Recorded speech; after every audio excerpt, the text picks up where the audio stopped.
Good afternoon. I'm Rachel O'Mara. I'm here at Google Mountain View today, and I'm very excited to host our featured speaker, Roman Krznaric. I think I'm saying that right. Roman is an expert on empathy, so he's here to talk about his latest book, Empathy, Why It Matters and How to Get It, and talking about habits of effective empathy and the revolution that he's started as well in his previous book. So without further ado, please welcome Roman. Hello to you all. Hello. So let me ask you a question. What does it feel like to be growing old, with your memory slipping away? Or to be a dyslexic child, struggling in the classroom? Or what's it like to have your house repossessed and nowhere to go? Well, empathy, the art of stepping into the shoes of another person and looking at the world through their eyes, is the most powerful tool we have for understanding other people's lives like those. And what I've discovered in my research on empathy is that empathy can do two things for us, really. One is that empathy isn't just something that makes you good. It doesn't just expand your moral universe, but it's good for you too. It's the cornerstone of human relationships, understanding and getting on with other people. Without empathy, we're emotionally tone deaf. But empathy can do something more. A lot of people think empathy is a kind of nice, soft, fluffy concept, something about being kind and caring. I think the opposite. I think empathy is radical and revolutionary even. And I believe it can create a revolution, but not one of those old-fashioned revolutions of new laws or institutions or policies, but something I think much more fundamental, which is a revolution of human relationships.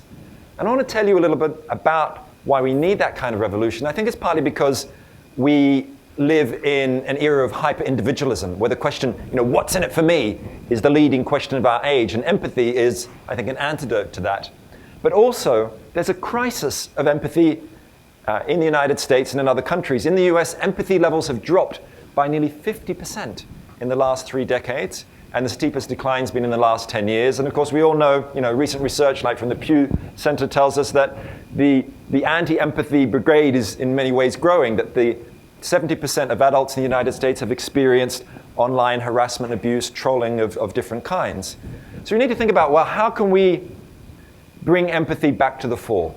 And that's why I want to talk to you today about the sort of key ideas in my new book on empathy, which is the 6 habits of highly empathic people. How do you cultivate empathy in practice?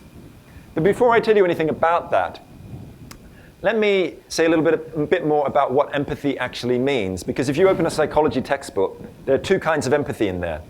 Now, the first kind of empathy, I'm going to introduce my son. There he is. He doesn't always look like this. But if you see anguish on his face, and you too feel anguish, that's what's called affective empathy. Empathy is a shared or mirrored emotional response. Now, if you look at my son's face there and feel a different emotional response, you feel sorry for him, you feel pity, think, oh, the poor little thing. That's not empathy, but what psychologists call sympathy. That's an emotional response, but one that isn't shared. And it's quite interesting that in the last 10 years, the frequency of Google searches for the word empathy have more than doubled, but on Google Alerts, the frequency of searches for sympathy are down by 30%. So that's the first kind of empathy, affective empathy, sharing emotions, joyful or suffering. So the second kind of empathy is what's called cognitive empathy. It's about really understanding what another person's life is like. What's it like to be them? And in the image there, you can see, actually it's from an architecture experiment from the 1950s, where the students were asked to build a room, the furniture as if from a child's point of view. And of course, they build everything 3 times bigger than normal, because that's what it's like for a kid walking into a normal adult room. It's about stepping into the child's shoes. And we're really good at cognitive empathy. You walk past a homeless guy in the street, and you may not necessarily just feel sorry for them, pity, but you might imagine to yourself, what's it like to sleep out rough on a cold winter's night? What's it like to be walked past without someone looking you in the eye? That's cognitive empathy. And it's really important because by taking someone else's perspective, that's how we can respond appropriately to their needs. Empathy is sometimes confused with something called the golden rule: do unto others as you'd have them do unto you. There's a British writer, George Bernard Shaw, a century ago, he said, do not do unto others as you'd have them do unto you. They might have different tastes. So empathy is about discovering those different tastes. And I've seen its importance even in my own kids. Right? So I've got twins, a boy and a girl. You've met my son, but I've got a daughter as well. And when they were about 1.5 years old, before their natural empathy, cognitive empathy had kicked in, you get a situation like this where my son would be crying and his sister would try and comfort him with her favorite toy dog, which was kind of a kind gesture, but really, not much use to him. Fast forward a year when they're about 2.5, and when my son was crying, then his sister would go and comfort him with his favorite toy cat. And that's the cognitive leap of empathy, and she hadn't even read George Bernard Shaw. Right?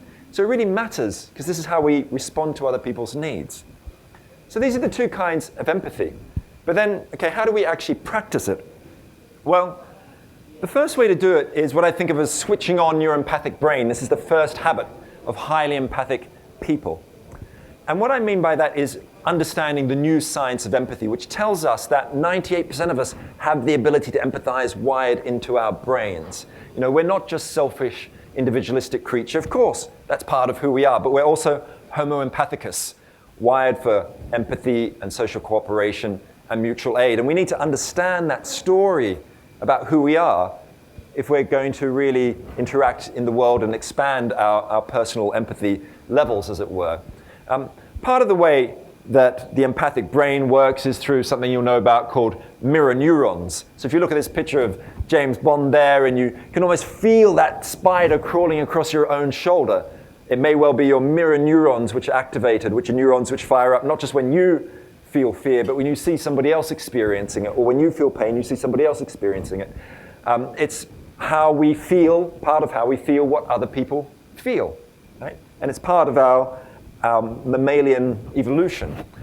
But it's not the whole story, and there's a lot of controversy about mirror neurons, but what the neuroscientists tell us is basically we've got a 10-section empathy circuit in our brains, and if you injure part of it, for example, in a car accident, you might lose your ability to recognize fear or other emotions on somebody else's face.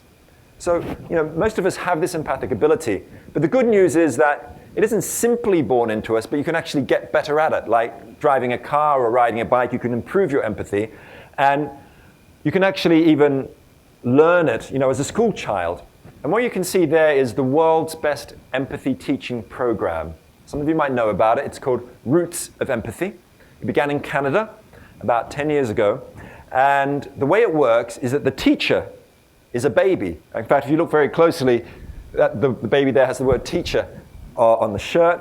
And what happens is a baby is brought into the classroom, and the kids sit around the baby. They start talking about the baby. Why is the baby crying? Why is she laughing? What's she thinking or feeling? They're trying to step into the baby's shoes. Over 500,000 children around the world have done this program. And I think every child should have the right to do it because it increases empathy levels, it decreases bullying in the classroom, it even increases general academic attainment. And I wish my kids would be able to do Roots of Empathy. So this is part of the scientific foundation of empathy. It's wired into us, we can learn it. But then, how do we really practice it? That takes me on to the second habit of highly empathic people, which is to make the imaginative leap of empathy, which is simply this. Human beings have this extraordinary power, which is that just by imagining yourself in someone else's situation, in general, it expands our concern for them and motivates us to take action on their behalves. Of course, there's a lot of barriers to empathy, right? You can all think of them, things like prejudices and political and religious ideologies. But someone who is really good at getting beyond those barriers and making the imaginative leap of empathy was Mahatma Gandhi. And Gandhi, just before he was assassinated, said something really interesting about the imaginative leap of empathy. He said this, it's what's called Gandhi's talisman, a kind of a rule of thumb, a moral principle. And he said, whenever you are in doubt, or when the self is too much with you, apply the following test. Recall the face of the poorest man who you may have seen, and ask yourself if the step you contemplate is going to be of any use to him. Then you'll find your doubts and yourself melting away. And just imagine if you had that talisman, that moral principle on your screensaver, or if every Wall Street banker had it on theirs, what difference it might make. But Gandhi, he didn't just say empathize with the poor and the marginalized, the down and out. He also said empathize with your enemies. He was a Hindu who said, I'm a Muslim, and a Hindu, and a Christian, and a Jew. And I think we can all think about the possibilities of and the struggles of what it means to empathize with people whose views you might disagree with, people you're having conflict with, arguments with. And I want to tell you just a little story about the power of empathizing with your enemies and how it can be done. I want to tell you about a man called Claiborne Paul Ellis, C.P. Ellis. You can see him there on the right. He's a forgotten figure from the history of US race relations. And C.P. Ellis was born in 1927 in North Carolina, Durham, and he was from a poor white working class background, and he had 4 kids, he was married, and he couldn't make ends meet. He was a car mechanic, and he started blaming his problems on somebody. He started blaming his problems on African Americans, and like his father before him, he joined the Ku Klux Klan, and he rose through the ranks and became the exalted Cyclops, the leader of the local chapter of the Ku Klux Klan. And like a classic white supremacist in 1968 when Martin Luther King Jr. was assassinated, he had a party for his KKK friends at his garage, at his mechanic's workshop.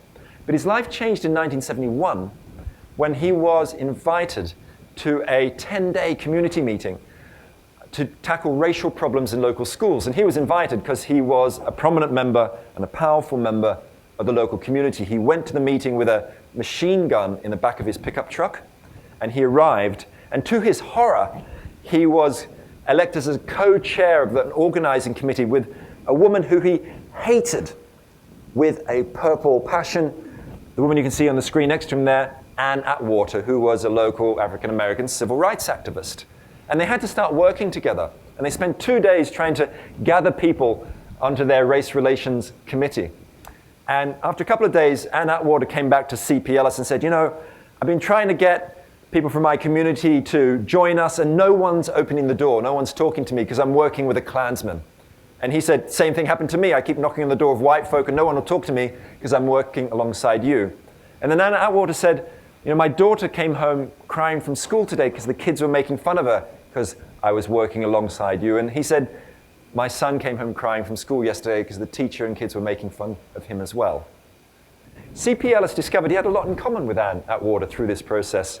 He also discovered they shared the oppression of poverty. He at the time was working as a janitor at Duke University. She was working as a domestic cleaner. And the conversations he had with Ann Atwater blew away his prejudices. He started to see her as an individual human being. He made an empathic connection. And at the end of the 10-day community meeting, C.P. Ellis stood up in front of 1,000 people, and he tore up his KKK membership card. And I think that tells us something about the power of empathy to even overcome divides of the most extreme type. But it raises a question of, well, what does all this mean to you in your own lives? And I'd like you now to do something for me. Okay? When I give you the signal, I would like you to get in a pair with someone behind you or next to you, ideally not someone who you walked in this room with today. And I want you to spend just a couple of minutes talking about the question on the screen, which is this. Who in your life do you need to develop more empathy with, and how might you do it? Okay? So on the count of 3, I'd like you to blow the roof off this beautiful Google building. 1, 2, 3, go.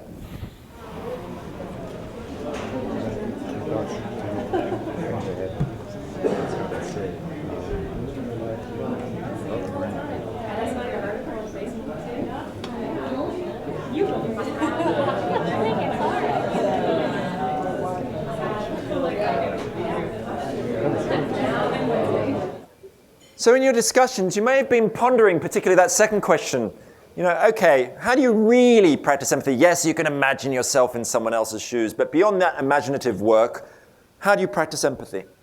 And that takes me on to the third habit, which is to practice the craft of conversation. Now, we all know that intuitively empathy matters in our relationships. You've probably been in a situation where you're arguing with your partner, with your husband and your wife, and you thought, oh, I wish they could just see things from my point of view. I wish they could just understand what I'm feeling. Well, what are you asking for? Right? Empathy, of course. You want them to step into your shoes, if only for a moment. And what this really raises is the question of empathic listening. How do you practice it? And the great guru, the great master of empathic listening, is a guy called Marshall Rosenberg, who invented something called nonviolent communication. And has anybody ever done a NVC, nonviolent communication course? A couple of people. So one of the things he says is this, amongst many other things. He says, what's essential when you're in these tense situations to practice empathic listening? What's essential is our ability to be present to what's really going on within, to the unique feelings and needs a person is experiencing at that very moment. And he also says, allowing ourselves to be vulnerable by expressing our feelings can help resolve conflicts. His point's basically this. If you're in those situations, whether at work or at home, really, if you listen for two things, what are the other person's feelings and what are the other person's needs, it is extraordinary what a difference it makes to reducing tensions. And particularly if you try and give the other person the space to articulate what their feelings or needs are, even asking them what they are. But he says something more. He says, it works even better if you can reflect back to them in some way what they've just said so they know that you understand them. And there's this very interesting statistic, which is that in labor disputes between employees and employers, if both sides agree when they sit down to literally repeat what the other person just said before they start speaking themselves, you reach conflict resolution 50% faster, right? Which I think is quite amazing. And it's something that works both in the boardroom and in the living room as well, at home and at work and other places too. So we can practice this kind of empathic listening. But I think we can do more than that. I think we also need to practice empathic conversation by nurturing our curiosity about strangers. And we're so often wrong about other people, right? We judge people by what they look like, they sound like, by their clothes and so on. And this is a barrier to empathy, the prejudices and stereotypes, assumptions we all have about people. I mean, I live in England, in the town of Oxford, and there was this homeless guy I used to walk past for years. He was kind of mad, always muttering to himself. He walked around with bare feet in the snow, and I thought I didn't have much in common with him. Well, I started talking to him one day, and it turned out his name was Alan Human, quite an unusual name, and turned out he had a philosophy degree from Oxford University, and we developed a friendship based on our love of moral philosophy and pepperoni pizza, and we're surrounded by these kind of people every day, the people in this office building, the person who delivers your post every day, and I think highly empathic people have conversations with strangers. And they get beyond superficial talk, they talk about love and death and the stuff that matters in life. But if you want to practice curiosity about strangers, you could go along to one of these things here, which is a human library event, which is a movement which began in Denmark about 10 years ago. It's now spread to over 20 countries. And what you do is you go along to a human library event, and instead of borrowing a book, you borrow a person for conversation. And you can borrow, there are volunteers there, maybe a Muslim teenager or a war veteran or a miserable investment banker.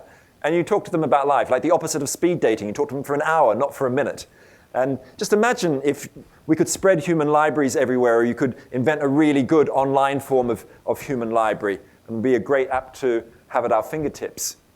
But of course, in everyday life, you can still practice curiosity about strangers by following up what I think is a useful empathic prescription, which is to have a conversation with a stranger at least once a week, even once a day if you could, and get beyond superficial talk.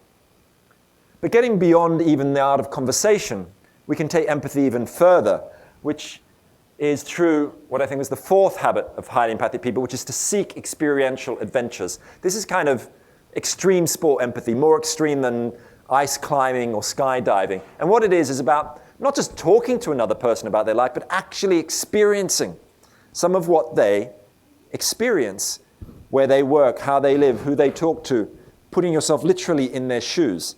And someone who I think is a really inspiring figure in this area is a product designer called Patricia Moore. Has anybody actually ever heard of her?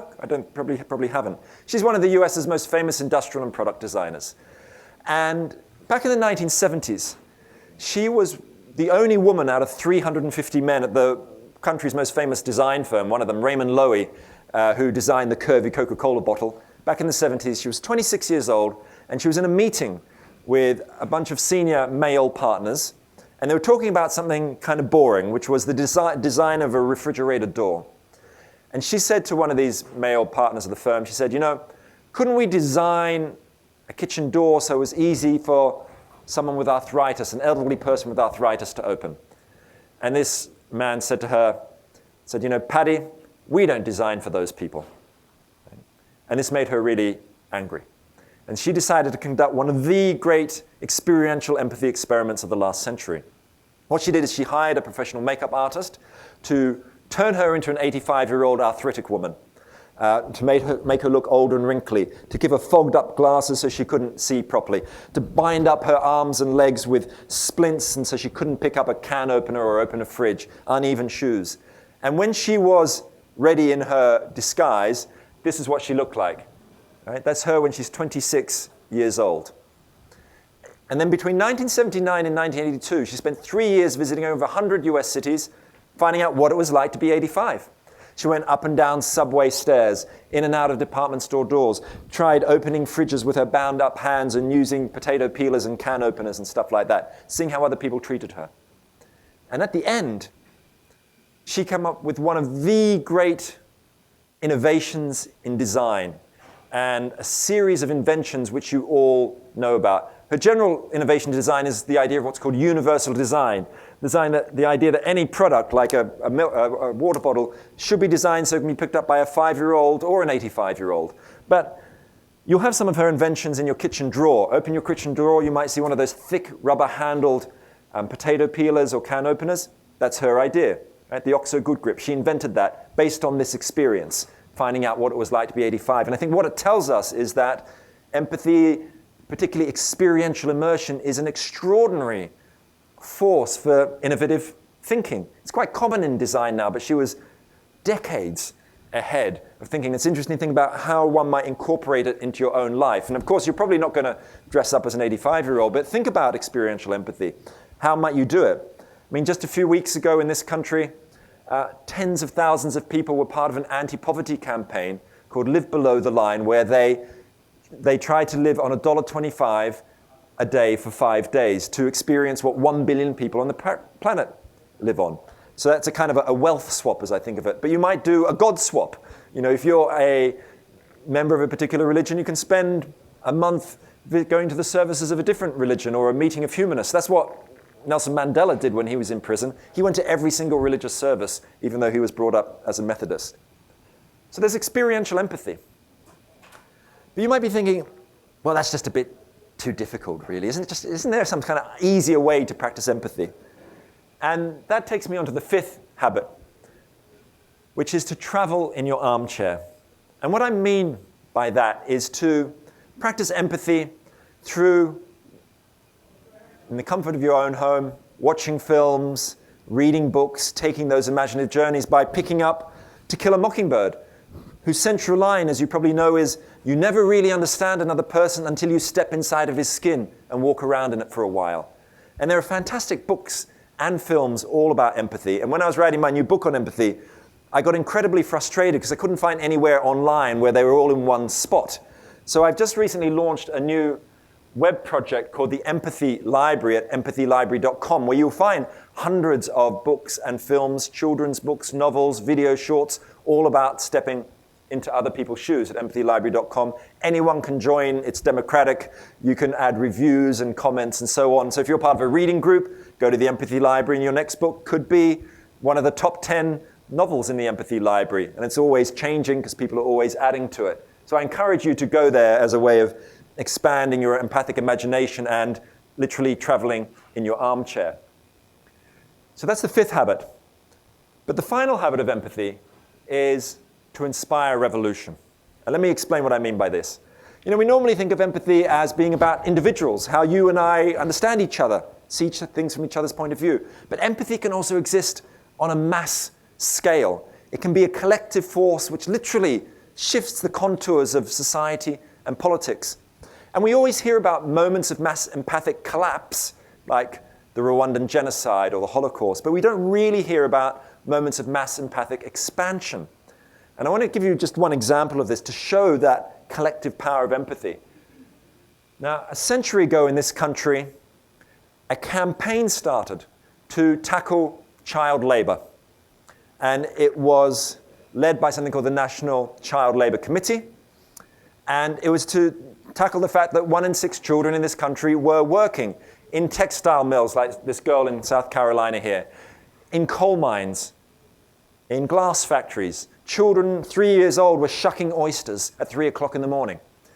And the National Child Labour Committee hired a documentary photographer called Lewis Hine, who you may have heard of, to sneak into child labour factories, down coal mines, and take photographs of the reality of child labour, because a lot of people didn't even believe it was happening. And he took photographs like this, which gave a human face to the exploitation of child labour, these kids working on slave wages. And there were exhibitions around the country. These were published in newspaper, hundreds of photographs, and there was a mass empathic outpouring and mass empathic outcry, which led to legislative changes. It led to the foundation of the Federal Children's Bureau in 1912. It led to the halving of child labor between 1910 and 1920. What this example tells us is a kind of a general historical law, which is this: that empathy opens the door of our moral concern, then laws and rights wedge that door open. And we see it time and again in history that in the struggle against slavery, for women's rights, gay rights, indigenous rights, disabled rights, children's rights, as I just said, that you need empathy to get people to care about an issue and about neglected peoples. But that's not enough. Then you need to try and universalize that care through laws and policies. So law or reason and empathy work together. And I think we need to be supporting organizations which are trying to create this kind of mass empathic change. And one that really inspires me is called the Parents' Circle. And it operates in Israel and Palestine. And what the Parents' Circle does is it brings together Israelis and Palestinians who all have something in common, which is they've all had family members killed in the conflict. And they do short story sharing. They recognize they share the same pain and the same blood. But they also do fantastic social projects like the Hello Peace telephone line, which is one where they put a free phone telephone number on billboards around the country. And any Israeli could phone this free phone number, and they were put through to a Palestinian stranger who they could talk to about anything for up to half an hour. And Palestinians could call a free phone number, and they put through to Israelis. And in its first 5 years of operation, over 1 million calls were made on the Hello Peace telephone line. Now just imagine if we had similar phone lines or using online technologies, getting strangers to talk across divides today, whether it's between climate change activists and climate change skeptics, or Wall Street bankers and people who've had their homes repossessed. We can create these conversations. We have all the technologies to do that, and this should be a motor force for social change. And I think we need to get behind these kinds of organizations. We need to teach empathy in schools. But if we really want to create an empathy revolution, we need to do something else, which is to create new cultural institutions. And the cultural institution that I'm currently working on trying to found, a new project I'm working on, which is called the Empathy Museum. I'm setting up the world's first empathy museum. And you can find out about it at empathymuseum.com. And I want to just play you a little 1-minute slice of a video about what the Empathy Museum might be, because you might be intrigued by how are we going to do it? Content. I think we need new social institutions. We need, for example, empathy museums, a place which is not about dusty exhibits, like an old Victorian museum, but an experiential and conversational public space where you might walk in, and in the first room there is a human library where you can borrow people for conversations. You walk into the next room and there are 20 sewing machines, and there are former Vietnamese sweatshop workers there who will teach you how to make a T-shirt like the one you're probably wearing under sweatshop labor conditions, and you'll be paid 5 pence at the end of it. So you understand the labor behind the label. You may well go into the cafe and scan in your food and discover the working conditions of those who pick the coffee beans or the drink that you're drinking. You may see a video of them talking about their lives, trying to make a connection across space and into realms that you don't know about. I think we need to think about bringing empathy into our everyday life. We're going to stop it there, because in fact I'm going to say something about this now. So you've got a bit of a picture of what the Empathy Museum is all about. And in fact, the Empathy Museum is going to be an international traveling exhibition, and also it's going to exist online as well. And starting, the first part of the traveling exhibition is going to be at Britain's largest cultural centre, the South Bank Centre, in the middle of next year, and I hope to bring it to the Bay Area as well, to this part of the world. So any of you, if you're interested in the Empathy Museum, come and talk to me afterwards, or go and find out more about it at empathymuseum.com. So those are the 6 habits of highly empathic people, and you can see them there, and you can look at them and think, okay, which of these do I need to, or maybe could I cultivate more in my own life? As you walk out of here today, think about that, whether it's practicing conversation, experiential empathy, traveling in your armchair, and think about, in the next 48 hours, what single concrete step could you take to put one of these habits into practice? Would it be sitting down and sneaking off from work to re-watch, To Kill a Mockingbird? Would it be picking up the phone and talking to your sister who you haven't spoken to for the last 3 years and doing a bit of empathic listening? So I hope you can take a little touch of what I've talked about today into your lives. But let me leave you with one final thought before we have some questions, which is to balance introspection with what I call outrospection. Let me tell you what I mean by this. Socrates famously said, to live the good life, you need to know thyself, right? That's how you become a wise and have a happy life and be a wise person. And we've always thought of knowing thyself as being about introspection, looking inside yourself. That's the message that's been sold to us for the last century by Sigmund Freud all the way up to Oprah Winfrey. And that kind of introspection and self-reflection really matters. It's important. But I think we need to balance introspection with outrospection, which is the idea of discovering who you are and how to live by stepping outside of yourself and discovering the lives of other people and other cultures. And I believe that empathy is the ultimate art form for creating a new age of outrospection. And I think it makes sense, given that empathy is wired into us, for us to try and develop our outrospective sides, to develop these 6 habits of highly empathic people and see what difference they can make to your own life, but also to see what difference they can make to the society around us. And so I hope that you can all join me in helping to create and to launch the great revolution of human relationships powered by empathy that we so desperately need. Thank you. Great, so we'll open it up for questions. Does anyone have a question in the room? My question is about the other side. You're mentioning habits that help promote empathy. What are the kinds of things that get in the way of empathy, especially since you mentioned it, that is hardwired? And I was particularly interested in that experiment of the Good Samaritan talk, that experiment, is one example of how they could vary the parameters to see what it was that blocked empathy. Yeah, okay, so there's a question there about what are the barriers to empathy, the different things that stand in its way. And there are lots of things. Some of the things I've alluded to, of course, things like ideologies. We know that the power of the Nazis was to erode empathy for Jews and homosexuals and gypsies, Roma people. It was one of the most successful erosions of empathy in human history because it dehumanized people. It turned them into objects rather than people. So ideologies can do it.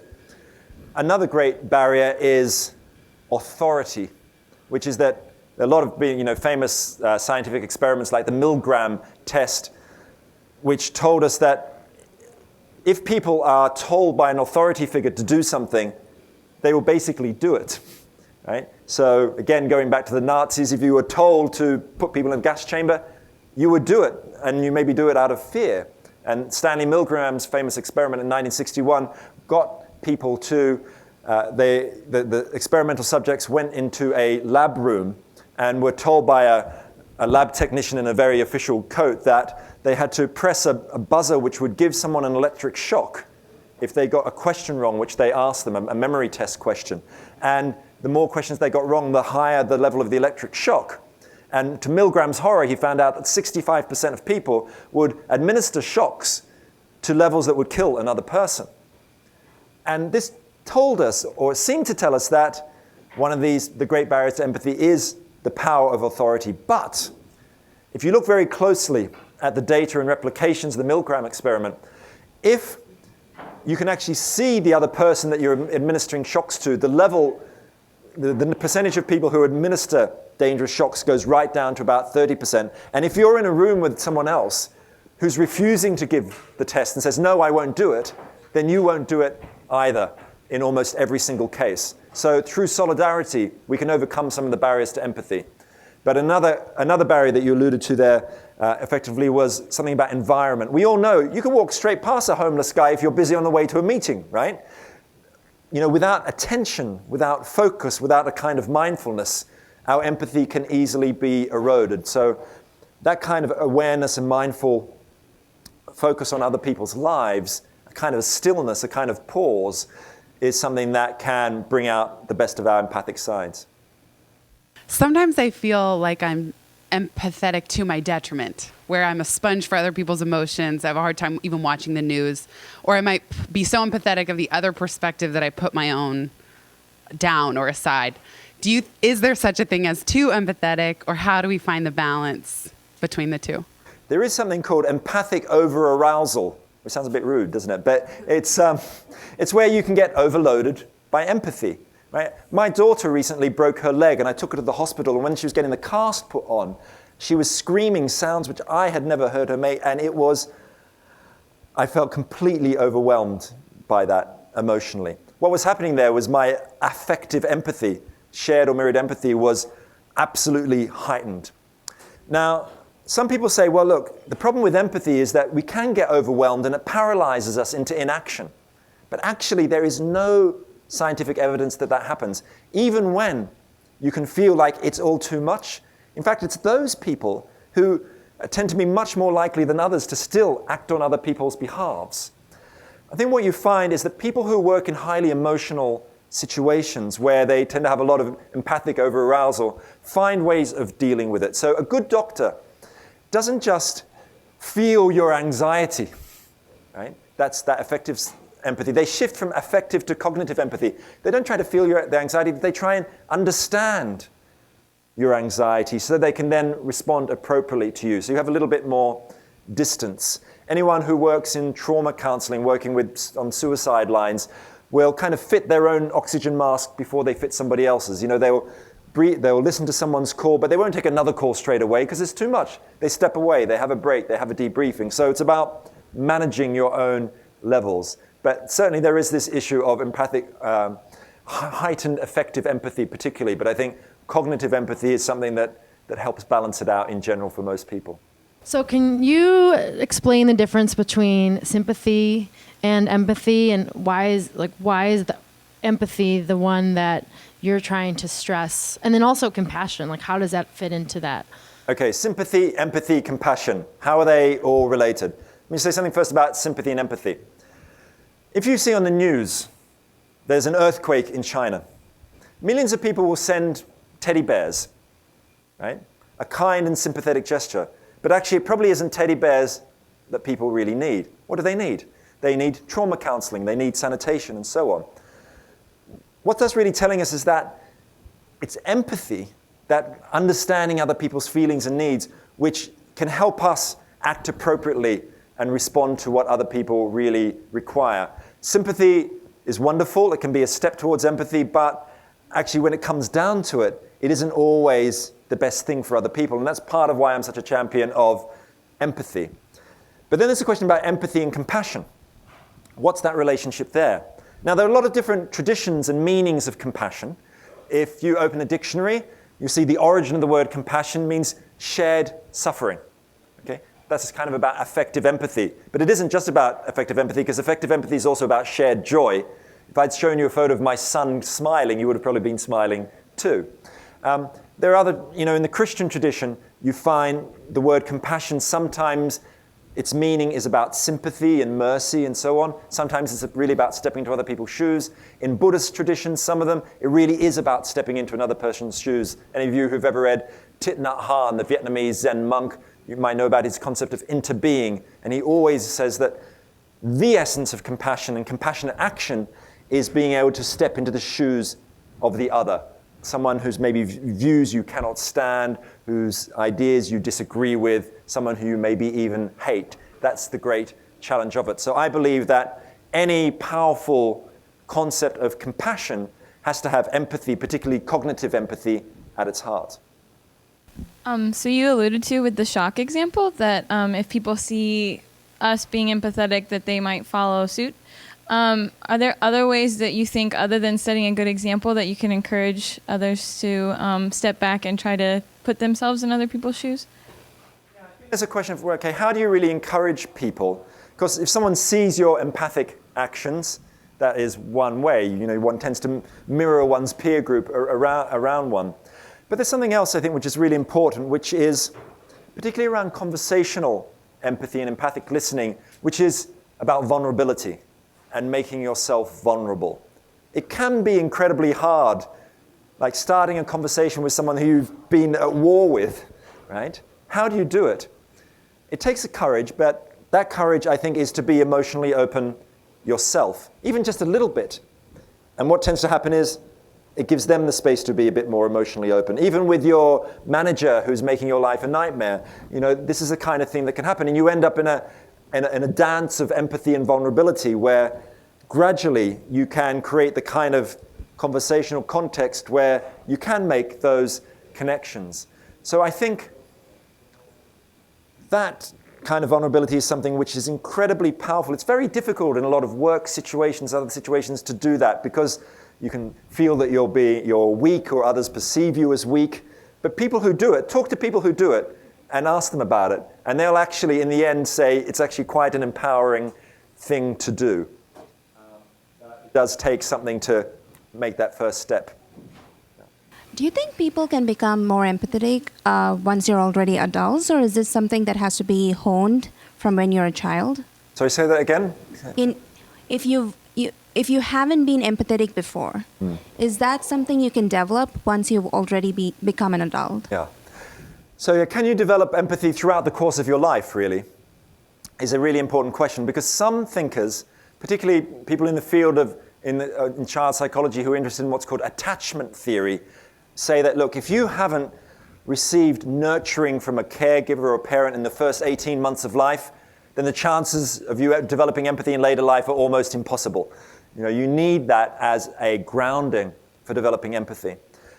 What I believe is that that's certainly true for developing affective empathy, that those early years are essential.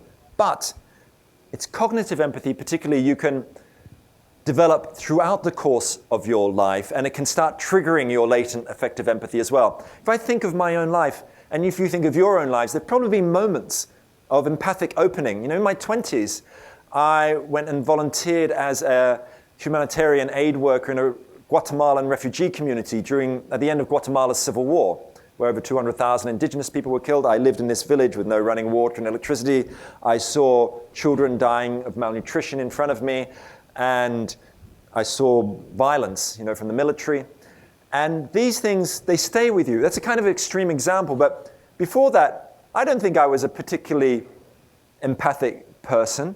I think I was quite self-centered, quite introverted, and so on. And experiences like that, or meeting that homeless guy on the street, Alan Human, who I mentioned, made me realize, actually, this empathy thing, I like it, you know. I want to do more of these conversations with strangers.